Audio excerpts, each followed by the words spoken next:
லாபம் யூடியூப் பார்வையாளர்கள் அனைவருக்கும் வணக்கம். முதலீடு சம்மந்தமாக எழில் முருகன் சாரோட தொடர்ந்து பேசிக்கிட்டு இருக்கோம். எழில் சார், உங்களுடைய முதலீட்டு அனுபவத்தில் என்ன மாதிரியான முதலீட்டாளர்கள் எல்லாம் நீங்கள் பார்த்துருக்கீங்க? உங்களால் அவங்க எப்படி நன்மை அடைஞ்சிருக்காங்க? சார் ஆல்மோஸ்ட் சொன்ன மாதிரி 25 வருஷம். ஏன்னா இதில் எனக்கு இன்னும் சில நான் கரியர் ஆரம்பிக்கும் போது என்கிட்ட இருந்த கிளைண்ட்ஸ் இன்னமும் சிலர் என் கூட இருக்காங்க. ஸோ இது நிறைய பேங்க்ஸ் நான் மாதிரி இருந்தாலும் அவங்களுக்கு நிறைய அட்வைசர் வந்தாலும் கூட கிட்டத்தட்ட ஒரு சைசபிள் இன்வெஸ்டர் நான் கரியர் ஆரம்பிக்கும் போது என் கூட வந்தவங்க. நான் அவங்க கூட மியூச்சுவல் ஃபண்ட் கற்றுக்கினேன் அந்த சமயத்தில் இப்படி தான் இன்வெஸ்ட்மெண்ட் அப்படின்ற விஷயம். பட் பெரும்பாலும் கிளைண்ட் மென்டாலிட்டி பார்க்கும்போது என் கூட இருக்கவங்க என்னோட மைண்ட் செட்டில் இருப்பாங்க. சார் மார்க்கெட்டுன்றது ஒரு ரிட்டர்ன் கொடுக்கும், பட் ரொம்ப அக்ரெசிவாகவும் இருக்காதீங்க, ரொம்ப பேனிக்கும் ஆகாதீங்க, ஒரு கிராஜுவேட் ரிட்டர்ன் கிடைக்கும். இது நீங்கள் புரிஞ்சுக்கோங்க, இதை ஃபீல் பண்ணுங்கள். நம்ம இன்வெஸ்ட் பண்ணுற ஐடியா ப்ராஃபிட் பண்ணுறது கிடையாது. நீங்கள் பிஸ்னஸ் பண்ணலை, பிஸ்னஸில் தான் நீங்கள் ப்ராஃபிட் பண்ணணும். இன்வெஸ்ட் பண்ணுற ஒரு ஐடியா நெட்வொர்க் பில்டிங். அப்போ நெட்வொர்க் பில்டிங்னா என்ன? உங்களோட வருமானத்தை ஏற்றுறது அது நீங்கள் தொழிலில் பண்ணுங்கள். கரெக்ட். நெட்வொர்க் உங்கள் ஃபினான்ஷியலாக உங்களோட ஸ்டேஜ் மேலே வரணும். இது ரொம்ப புரியுற மாதிரி சொல்லணும்னா, நீங்கள் ஒரு கடைக்கு போகிறீங்க, ஒரு பொருளோட டேக் பார்க்காம வாங்குற அளவுக்கு கெப்பாசிட்டி இருக்கா உங்களுக்கு? அந்த ப்ரைஸ் டேக் பார்க்காம வாங்குற விஷயம் இருக்கு இல்லையா? அதாவது நம்மளோட கெப்பாசிட்டி. நான் திடீர்னு போயிட்டு ரோல்ஸ் ராய்ஸ் ஷோரூம் வருது, நான் வாங்க முடியுமா? அது முடியாது. என்னோட இதுக்கு நான் ஒரு ஷோரூமுக்கு போகிறேன், ஒரு டெக்ஸ்டைலுக்கே போகிறேன், ஒரு ஷர்ட்டோ பேண்ட்டு பிடிச்சி எடுக்கிறேன். இதை நான் ப்ரைஸ் பார்த்து வாங்கணுமா, இல்லை இது பிடிச்சிருக்குன்றதுக்காக வாங்குற அளவுக்கு கெப்பாசிட்டி எனக்கு வருது. அப்போ இது ஒரு நெட்வொர்க் பில்டிங். நாளைக்கு என்னோட தேவைக்கு நான் யார்கிட்ட கடன் வாங்கணும் யோசிச்சு வச்சிருக்கேன்னா, இல்லை என்கிட்ட பேக்கப் இருக்குதுன்னு அது ரிலாக்ஸேஷனோட இருக்கேனா, இது நெட்வொர்க் பில்டிங். இல்லை இது இன்னும் கொஞ்சம் கூட கிளியராக இறங்கி சொல்லணும்னா, இன்னைக்கு இந்த கார்பரேட் ப்ரெஷர் பேசுகிறோம் இல்லையா? மேனேஜர் ரொம்ப ப்ரெஷர் பண்ணுறாங்க, கம்பெனி ப்ரெஷர் பண்ணுதுன்ட்டு. ஆக்சுவலாக அதை டீகோட் பண்ணி பாருங்கள். உங்கள் மேனேஜரோ உங்கள் கம்பெனிலாம் ப்ரெஷரைஸ் பண்ணலை. கரெக்டாக. இது செல்ஃப் ப்ரெஷர் தான். செல்ஃப் ப்ரெஷர் என்னென்னா, இந்த சேலரி இல்லைன்னா நீங்கள் இந்த மாதத்தை நடத்த முடியாது. கரெக்ட். உங்கள் லோன் உங்கள் கழுத்து பிடிக்கும். கரெக்ட். அப்போது இதுக்கு காரணம் என்ன? ஃபினான்ஷியல் பிளானிங் இல்லை, நெட்வொர்க் பில்டிங் இல்லை. யோசிச்சு பாருங்கள், அடுத்த 2 வருஷத்துக்கான இஎம்ஐயோ வாட் எவர் எக்ஸ்பென்சஸோ என்னோட பேங்க் அக்கௌண்ட்டில் இருக்குது, இன்வெஸ்ட்மெண்ட்டில் இருக்குன்னா உங்களுக்கு ப்ரெஷராக இருக்குமா? மேனேஜரோ கம்பெனிக்காரனோ கம்பெனி உங்களை ஒரு தலைக்கு மேலே அழுத்துறாங்கன்னா போங்க, சரி, இல்லைன்னா வேறு எதாவது பார்த்துட்டு போகிறீங்க, ரிலாக்ஸாக இருப்பீங்க. கரெக்ட். அப்போ ப்ரெஷர் எங்கே ஆகுது? மேனேஜர் கிடையாது, உங்களோட ஃபினான்ஷியல் லெவல். அப்போ இது நீங்கள் கம்ஃபர்டபுளாக இருக்கீங்க, என்னோட தேவையை நான் சரியாக பூர்த்தி செய்ய முடியுது, தேவையில்லாத கடன் வாங்காமல் இருக்கும், இந்த விஷயத்துக்குள்ளே வரும்போது தான் ஃபினான்ஷியல் பிளானிங் பில்ட் பண்ணுறோம். ஸோ இந்த ஐடியாவில் தான் என்னோட கிளைண்ட்ஸை நான் எடுத்துன்னு போகிறது. ஒரு ஃபினான்ஷியல் பிளானிங்கிறது நீங்கள் ஒரு நெட்வொர்க் பில்டிங்கை எடுத்துகிட்டு வாங்க அப்படின்ட்டு. இப்போ இதில் சில விஷயங்கள் எங்களுக்கே ரொம்ப பூரிப்பளவு இதெல்லாம் பார்த்து ரொம்ப ஒரு எக்ஸைட்டான மாதிரி விஷயங்கள் இருக்குது. நெகட்டிவான விஷயங்கள் சிலது பார்த்துருக்கோம். ஒரு கிளைண்ட்டே பார்த்துருக்கோம், ஒரு 80 இயர்ஸ் இஸ் அரௌண்ட். அவர்கிட்ட போய் ஒருத்தர் நான் இந்த கார்பரேட் எஃப்டி பேசணும், ஏன்னா ஈக்விட்டி வேண்டாம் சார், நீங்கள் ஆல்மோஸ்ட் ஒரு 70-80 இயர்ஸில் இருக்கீங்க, வெல் எஜுகேட்டட், ஒரு அட்வொகேட்டாக இருந்தவர். அவர் பேசி இந்த எஃப்டி நம்ம கார்பரேட் எஃப்டின்னும் போது, சார் நீங்கள் கேரண்டி கொடுப்பாங்களா பேங்க்? சார் பேங்க் கேரண்டி கிடையாது, ஒரு தேர்ட் பார்ட்டி ப்ராடக்ட், இன்ட்ரெஸ்ட் பெட்டராக பண்ணுங்க அப்படின்னா 2-3 தடவை ஃபாலோ பண்ணால் அப்புறம் அவர் இல்லைன்னா சரி ஓகே சார், நோ இஷ்யூ, உங்கள் கம்ஃபர்ட்டில் பண்ணுங்க அப்படின்னு. அதுக்கப்புறம் கப்பல் ஆஃப் டைம் அப்புறம் ஒரு தடவை பார்க்கும்போது ஐ ஃபவுண்ட் சூப்பர் ப்ராடக்ட் அப்படின்னாரு. அது என்ன சார் ப்ராடக்ட், இது வரைக்கும் எங்களுக்கு தெரியல அப்படின்னா, it's guaranteed product, will give 15% return அப்படின்னாரு.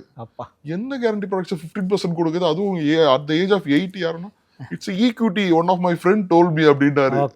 சூப்பர் சார், நான் எதுவும் சொல்றதுக்கு இல்லை, உங்களுக்கு 80 வயசுல யாரோ தெரிஞ்சவங்க ஈக்விட்டியில் போடுங்க, ரொம்ப சேஃபாக இருக்கும், உங்களுக்கு 15% கண்டிப்பாக கிடைச்சிரும். ஓகே. அவர்கிட்ட நம்ம என்ன பண்ண முடியாது, நம்ம முதல்ல ஒரு நல்ல அவேர்னஸ் கொடுக்கணும்னு ட்ரை பண்ணோம். கரெக்ட். அவருக்கு வரல. கரெக்ட். இதே மாதிரி இன்னொரு கிளைண்ட் ஒருத்தர் இருக்காரு, எவ்ரி வீக் போர்ட்ஃபோலியோ செக் பண்ணுவார்.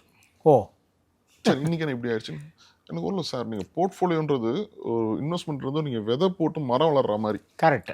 நீங்கள் அந்த விதையை போட்டு உரம் போட்டு நீங்கள் அதை இடத்த பார்க்கலாமே தவிர, கரெக்ட், திரும்ப திரும்ப அந்த மண்ணை எடுத்து விதை நல்லா இருக்கான்னு பார்த்து இருந்தீங்கன்னா மரம் வளரவே வளராது. ஸோ அப்போ ஒரு போர்ட்ஃபோலியோ நீங்கள் அதை டைம் கொடுங்க. ஒவ்வொரு வீக்கும் திரும்ப திரும்ப நான் பார்த்துன்னே இருந்தால் வளருதானா நாட் க்ரோ. அது முதல்ல நம்புங்க, நீங்கள் விதை போட்டால் வளருன்ற நம்பிக்கை உங்களுக்கு இருக்கணும். கரெக்ட். ஸோ அப்போ அந்த விஷயம், அப்புறம் அவர் ஒரு லெவலில் மாதிரி இப்போ இயர்ஸ் டீசென்ட் போர்ட்ஃபோலியோ. இதில் எனக்கு ரொம்ப பிடிச்ச ஒரு விஷயம் ஒன் ஆஃப் ஒரு எலக்ட்ரிஷியன், ஒரு பிளம்பர் தான். ஓகே. ஒரு தடவை நம்ம பேசும்போது அவர் ஃப்ரெண்டோட ஃப்ரெண்ட் அப்படி தான் பேசினாரு. என்ன சார், அவர் மியூச்சுவல் ஃபண்ட்னாவே என்னன்னே தெரியாது, அவரு இந்த ஸ்டாக் எஃப்டி தெரியும் அதிகபட்சம், பேங்க் அக்கௌண்ட் எதுவும் செக்ல சைன் பண்றதா, நெட் பேங்கிங் கூட தெரியாது. மியூச்சுவல் ஃபண்ட்லாம் சொன்னோம், ஓகே எவ்வளோ பண்ணலாம்னா ஒரு 10,000 ரூபாய் எஸ்ஐபி போடுறேன் சார், என்னால் முடியும், ட்ரை பண்ணுறேன் அப்படின்றாரு. கிட்டத்தட்ட ஒரு 4-5 வருஷமா இப்போ குழந்தை பண்ணுறாரு. இன்னைக்கு தேதியில் அவரோட அக்கௌண்ட்ல கிட்டத்தட்ட 15 லட்சம் ரூபாய் இருக்கு. சூப்பர். அவர்கிட்ட எப்போ இந்த 50,000 1 லட்சம் வரதும் போட்டிருக்காரு. சூப்பர். ரெகுலராக இந்த என்ன இது வரைக்கும் இந்த மார்க்கெட் கரெக்ஷனில் 2021 அப்புறம் இந்த கோவிட்க்கு அப்புறம் தான் போட ஆரம்பிச்சார். கிட்டத்தட்ட கரெக்ஷன் ஆகும்போது உடனே வந்துருவார். காலைல 7 மணிக்கெல்லாம் ஃபோன் பண்ணுவார். சார் என்ன சார் இப்படி ஆயிடுச்சு அப்படின்னுவார். ஆனால் என்னன்னா சொன்னால் எடுத்துப்பார். கரெக்ட். சார் ஒரி பண்ணாதீங்க, நீங்கள் உங்களோட பேனிக் புரியுது, போட்டது கீழே வந்துச்சு யோசிக்கிறீங்க, இது நல்ல நேரம். 2-3 தடவை இப்படி கேட்டார். இப்போல்லாம் ஃபோன் பண்ணுறதே இல்லை. கரெக்டான ஃபோன் பண்ண அண்டர்ஸ்டாண்ட் என்ன புரிஞ்சிருச்சு. ஓகே இது வந்து மேலே போய் கீழே வந்து திருப்பி மேலே போகுது வருது. பட் இன்னைக்கு சைஸபிளாக வந்து ஒரு 12-15 லட்ச ரூபா வச்சிருக்காரு. அவர் பையனுக்கு இப்போ இந்த MBBS சீட்டுக்காக ட்ரை பண்ணுறாரு. But ace a confident today. Sir 12 லட்ச ரூபா இருக்கு சார், எந்த காலேஜ் போனாலும் ஒரு 7 லட்ச ரூபா எனக்கு கட்டி ரெடி பண்ணுவோம் சார் இந்த வருஷத்துக்கு.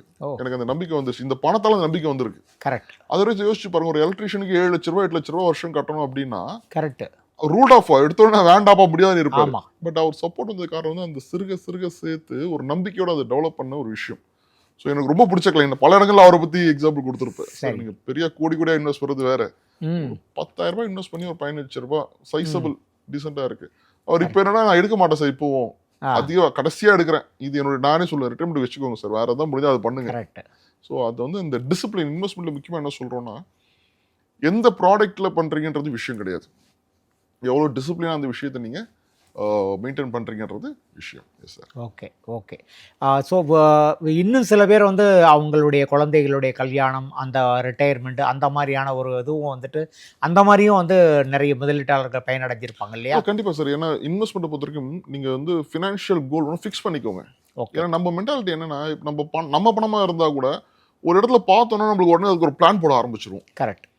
அக்கௌண்ட்ல ஒரு 1 லட்சம் இருக்குல்ல, இங்க ஒரு ஃபோன் புதுசா வந்திருக்கு வாங்கிக்கலாமா, கரெக்ட், இல்ல இந்த இதை வாங்கிக்கலாமா அதை வாங்கிக்கலாமா, அந்த பணம் இருந்தால் நமக்கு அதை வைக்கிறதுக்கு மனசு வராது. இது சைக்காலஜி, இது நீங்க நானும் யாரும் கிடையாது, மனசு சைக்காலஜி. பணம் இருந்தால் நான் செலவு பண்ணணும் அப்படின்ற விஷயம் வந்துடும். இது இப்போ நான் பக்கத்தில் ஒரு லேஸ் சிப்ஸ் ஒரு சிப்ஸ் பேக்கெட்டை தான் என்ன பண்ணுவோம், எடுத்து சாப்பிட ஆரம்பிச்சிடும். அது இருக்குதே விட மாட்டோம், அதை சாப்பிட தோணிடும். அதே மாதிரி இந்த பணமும் வந்து செலவு பண்ண தோணிடும். அப்போ இந்த பணத்தை நீங்க சேர்க்கும் போது என்ன பண்ணுங்க, நீங்க ஒரு முடிவு பண்ணுங்க, இந்த பணத்தை நான் எதுக்காக சேர்த்து வைக்கிறேன். இதுதான் ஃபினான்ஷியல் பிளானிங். வேறு கோல் ஓரியன்டாக ஃபிக்ஸ் பண்ணுறது ஒன்றும் பெருசாக ஒரு ராக்கெட் சயின்ஸ்லாம் கிடையாது. இந்த பணம் போகிறது வந்து என்னோட மகளோட திருமணத்துக்காக, இல்லை இது என்னோட ரிட்டைர்மெண்ட். நான் இன்னும் கேட்டால் இந்த ஃபினான்ஷியல் பிளானிங் ரொம்ப முக்கியமான ரிட்டைர்மெண்ட். பசங்களோட எஜுகேஷன், பசங்களோட கல்யாணம், அவங்க வாழ்க்கையை பார்க்கும்போது உங்கள் ரிட்டைர்மெண்ட்டை பார்த்துக்கோங்க. அவங்களா எப்படி சர்வே ஆகிப்பாங்க. நீங்கள் 60 வயசுக்கு அப்புறம் உங்களுக்கு வருமானம் இல்லை, 70 வயசுல வருமானம் இல்லைன்னும் போது யாரையும் நீங்கள் நம்புறதை விட உங்கள் பணம் தான் உங்களுக்கு நம்பிக்கை கொடுக்கும். அப்போ உங்கள் ரிட்டைர்மெண்ட் பிளானிங்கை நீங்கள் இப்போ ஆரம்பிக்கணும். ஏன் ரிட்டைர்மெண்ட் பிளானிங் சொல்லி இதை ஃபிக்ஸ் பண்ணிட்டீங்கன்னா, என்ன நடந்தாலும் நீங்கள் ஒரு 25 வயசில் ஆரம்பிக்கிறீங்க, ஒரு 40 வயசில் பெரிய செலவு வருது, அந்த பணம் எடுத்துக்கலாமானா அது எதுக்காக எடுத்துருக்கீங்க, அது ரிட்டைர்மெண்ட். அப்போ அந்த இடத்துல தான் எடுக்கணும். அப்போ அதே மாதிரி ஒரு கார்பஸ் வந்து என்னோட மகள் கல்யாணம், என்னோட பையனோட ஹையர் எஜுகேஷன் ஏதோ ஒன்று சொல்லும்போது அப்படிங்கும்போது அதுக்கான பணத்தை நீங்கள் எடுத்து வைக்கிறீங்க. அப்போ இந்த ஃபினான்ஷியல் பிளானிங்கை வச்சு இப்போ நான் சொன்ன அந்த எலக்ட்ரிஷியன் ஸ்டோரி ஆல்மோஸ்ட் ஒரு எஜுகேஷன் பிளானிங் தான். கரெக்ட். அவர் ரொம்ப கரெக்டாக சொல்லலாம் கூட, எனக்கு ஒரு கார்பஸ் வரணும், வந்துருச்சு கம்ஃபர்ட். இப்போ வேற எங்கேயும் பணம் இருக்குன்னா இது எடுக்க மாட்டேன், இதை வந்து டைவர்ட் பண்றாரு, திருப்பி நான் ரிட்டைர்மெண்ட் பிளானுக்கு எடுத்து போயிட்டோமா அப்படின்ற விஷயம் வருது. அப்போ அந்த ஃபினான்ஷியல் கோல்ன்ற விஷயத்தை நீங்க ஃபிக்ஸ் பண்ணிக்கோங்க. சும்மா ஏதோ என்னால 10,000 முடியும் சேர்த்து வைக்கிறேன் அப்படி முடிவு பண்ணாம, இந்த 10,000 நான் எதுக்காக சேர்த்து வைக்கிறேன் அந்த தெளிவோட பண்ணீங்கன்னா நீங்க அதை பிரேக் பண்ண மாட்டீங்க. Correct correct sir. இன்னைக்கு நம்ம சுற்றி முற்றி பார்க்குறப்ப ஒரு 40-50 வயசுக்கு மேலே இருக்கிறவங்க வந்து கம்மியாகவும், 20 to 30 இருக்கிறவங்க தான் அதிகமாக இருக்காங்க, யங் இந்தியாவாக இருக்கு. ஆனால் இவங்க வந்து முதலீடு பண்ணணுங்கிற ஒரு எண்ணம் வந்து இவங்களுக்கு பெரிய அளவில் இல்லாமலே இருக்காங்க. இந்த இளைஞர்கள் வந்து முதலீடு பண்ண ஆரம்பிக்கணும்னா என்னென்ன சார் பண்ணணும், யாரெல்லாம் அதுக்கு வேலை பார்க்கணும்?